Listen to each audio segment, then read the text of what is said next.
Surat railway પોલીસની એલસીબીની ટીમે 15 લાખની ચોરીનો ગુન્હો ડિટેક્ટ કરવાની સાથે વર્ષ 2025માં ગુમ અને અપહરણ થયેલા બાળકોને શોધી કાઢવાની સાથે ચોરાયેલ મોબાઈલ કબજે કરી 13 દુષ્કર્મ કાર્યક્રમ હેઠળ મૂળ માલિકોને પરત કર્યા।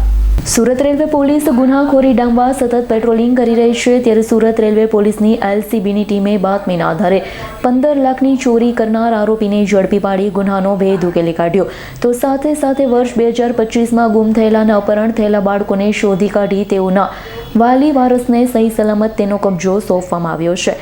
જ્યારે CER પોર્ટલ દ્વારા ચોરાયેલા કે ખોવાયેલા મોબાઈલ જે પોલીસે કબજે કર્યા હતા તે મોબાઈલ મૂળ માલિકને 13 દુષ્કર્મ કાર્યક્રમ હેઠળ પરત કરાયા હતા। જે અંગે વધુ માહિતી પશ્ચિમ રેલવે વડોદરાના પોલીસ અધ્યક્ષ અભય સોનીએ આપી હતી। આજે સુરત રેલવે પોલીસ સ્ટેશનનો વાર્ષિક ઇન્સ્પેક્શન રાખવામાં આવેલું છે।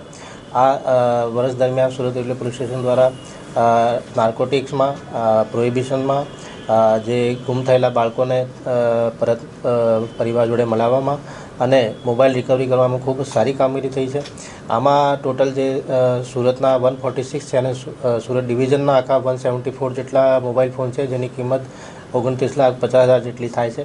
અને આજે અમારી તરફથી જે 174 પરિવાર છે એમને અમે લોકો નવા વર્ષની ભેટ આપી રહ્યા છીએ અને 13 દુષ્કર્મ જે ગુજરાત સરકારનો પ્રોગ્રામ છે એના હેઠળ અમે 174 ફેમિલીઝને આજ સાંજે બધા મોબાઈલ જે છે એ રિટર્ન કરવાના છે।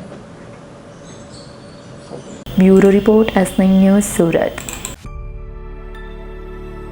અમારી તમામ માહિતીથી અપડેટ રહેવા માટે જોડાયેલા રહો S9 ન્યૂઝ સાથે।